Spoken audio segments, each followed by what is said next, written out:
वैदिक पंचांग दिनांक 29 सितंबर 2024, दिन रविवार, विक्रम संवत 2081, गुजरात महाराष्ट्र अनुसार 2080, शक संवत 1946, अयन दक्षिणायन, ऋतु शरद ऋतु, मास आश्विन मास, गुजरात महाराष्ट्र अनुसार भाद्रपद मास, पक्ष कृष्ण, तिथि द्वादशी शाम 4:47 तक तत्पश्चात त्रयोदशी, नक्षत्र मघा 30 सितंबर प्रातः 6:19 तक तत्पश्चात पूर्व फाल्गुनी, एक साध रात्रि 12:28 तक तत्पश्चात शुभ, राहु काल शाम 4:58 से शाम 6:28 तक, सूर्योदय सुबह 6:30, सूर्यास्त शाम 6:26।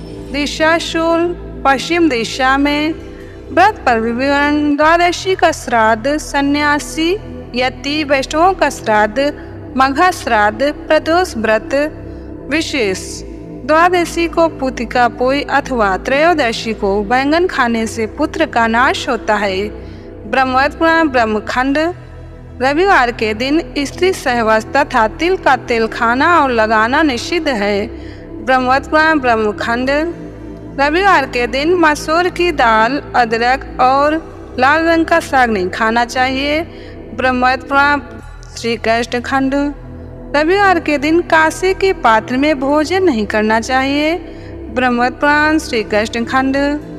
स्कंद पुराण के अनुसार रविवार के दिन बिल्व वृक्ष का पूजन करना चाहिए, इससे ब्रह्म हत्या आदि महापाप भी नष्ट हो जाते हैं। वैदिक पंचांग कर्ज मुक्ति के लिए मासिक शिवरात्रि 30 सितंबर 2024 सोमवार को मासिक शिवरात्रि है।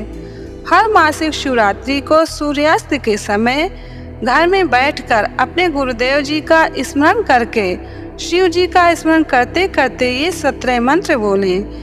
जिनके सिर पर कर्जा ज्यादा हो वो शिव जी के मंदिर में जाकर दिया जलाकर ये 17 मंत्र बोले, इससे कर्जा से मुक्ति मिलेगी।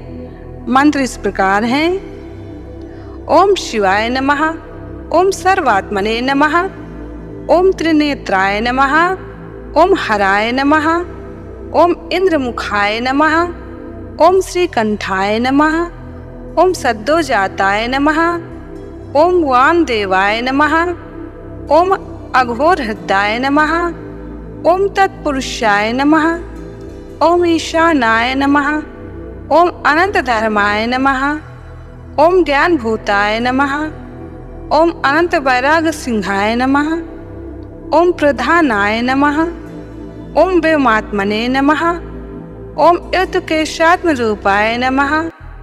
आर्थिक परेशानी से बचने हेतु हर महीने में शिवरात्रि, मासिक शिवरात्रि कृष्ण पक्ष की चतुर्दशी को आती है। तो उस दिन जिसके घर में आर्थिक कष्ट रहते हैं वो शाम के समय या संध्या के समय जब प्रार्थना करें एवं शिव मंदिर में दीपदान करें और रात को जब 12 बज जाए तो थोड़ी देर जागकर जप और एक श्री हनुमान चालीसा का पाठ करें तो आर्थिक परेशानी दूर हो जाएगी। प्रतिवर्ष में एक महाशिवरात्रि आती है और हर महीने में एक मासिक शिवरात्रि आती है। उस दिन शाम को बराबर सूर्यास्त हो रहा हो, उस समय एक दिया पर 5 लंबी बत्तियां अलग अलग उस एक में हों। शिवलिंग के आगे जला के रखना। बैठकर भगवान शिव जी के नाम का जप करना, प्रार्थना करना। इससे व्यक्ति के सिर पे कर्जा हो तो जल्दी उतरता है, आर्थिक परेशानियां दूर होती हैं। श्री सुरेशानंद जी। वैदिक पंचांग सर्वपितृ अमावस्या 2 अक्टूबर 2024 बुधवार को सर्वपितृ अमावस्या है।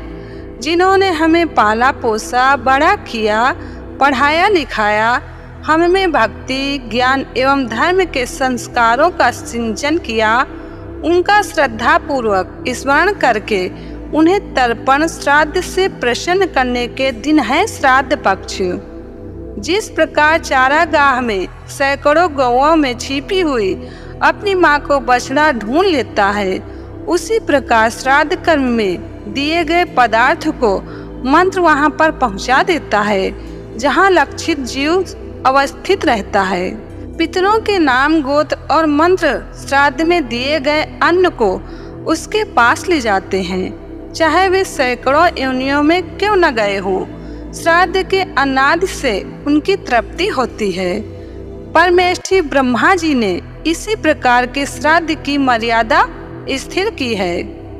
सर्वपितृ अमावस्या को पितर भूमि पर आते हैं, उस दिन अवश्य श्राद्ध करना चाहिए। उस दिन श्राद्ध नहीं करते हैं तो पितर नाराज होकर चले जाते हैं। आप यदि उस दिन श्राद्ध करने में सक्षम नहीं हैं तो उस दिन तांबे के लोटे में जल भर करके भगवत गीता के 7वें अध्याय का पाठ अवश्य करें और इस मंत्र का जप करें। ओम नमो भगवते वासुदेवाय एवं ओम ह्रीं श्रीं क्लीं स्वधा देव्यै स्वाहा। ओम ह्रीं श्रीं क्लीं स्वधा देव्यै स्वाहा। एक एक माला करके सूर्य नारायण भगवान को जल का अर्घ्य दें और सूर्य भगवान को बगल ऊंची करके बोलें कि मैं अपने पितरों को प्रणाम करता हूँ, वे मेरी भक्ति से ही तृप्ति लाभ करें। मैंने अपनी दोनों बाहें आकाश में उठा रखी हैं और जिनका श्राद्ध किया जाए उन माता पिता, पति पत्नी, संबंधी आदि का स्मरण करके उन्हें याद दिलाएं कि आप देह नहीं हो, आपकी देह तो समाप्त हो चुकी है किंतु आप विद्यमान हो। आप अगर आत्मा हो, शाश्वत हो, चैतन्य हो, अपने शाश्वत स्वरूप को निहार कर हे पितरात्माओं आप भी परमात्ममय हो जाओ। हे पितरात्माओं, हे पुण्यात्माओं, अपने परमात्मा स्वभाव का स्मरण करके जन्म मृत्यु के चक्र से सदा सदा के लिए मुक्त हो जाओ। हे पितरात्माओं, आपको हमारा प्रणाम है। हम भी नश्वर देह के मोह से सावधान होकर अपने शाश्वत परमात्मा स्वभाव में जल्दी जागे। परमात्मा एवं परमात्मा प्राप्त महापुरुषों के आशीर्वाद आप पर, हम पर बरसते रहे। ओम ओम ओम। पितृपक्ष के विषय में शास्त्रों में बताया गया है कि इन दिनों मनुष्यों को अपना आचरण शुद्ध और सात्विक रखना चाहिए, इसलिए भोजन में मांस, मछली, मदिरा और तामसिक पदार्थों से परहेज रखना चाहिए, क्योंकि आप जो भोजन करते हैं उनमें से एक अंश पितरों को भी प्राप्त होता है। इन दिनों मन और भावनाओं पर नियंत्रण रखने का प्रयास करें और काम वासना से बचें। ज्योतिष शास्त्र में बताया गया है कि जिनके पितर नाराज हो जाते हैं उनकी ग्रह दशा अच्छी भी हो तब भी उनके जीवन में हर पल परेशानी बनी रहती है। श्राद्ध पक्ष में संयम नियम पालन करें, नहीं तो पितर देंगे श्राप। श्राद्ध पक्ष में गाय को गुड़ के साथ रोटी खिलाएं और कुत्ते, बिल्ली और कौओं को भी आहार दें। इससे पितरों का आशीर्वाद आप पर बना रहेगा। वैदिक पंचांग संपादक अंजनी बहन नीलेश ठक्कर। वैदिक पंचांग प्रकाशित सूरत शहर गुजरात। वैदिक पंचांग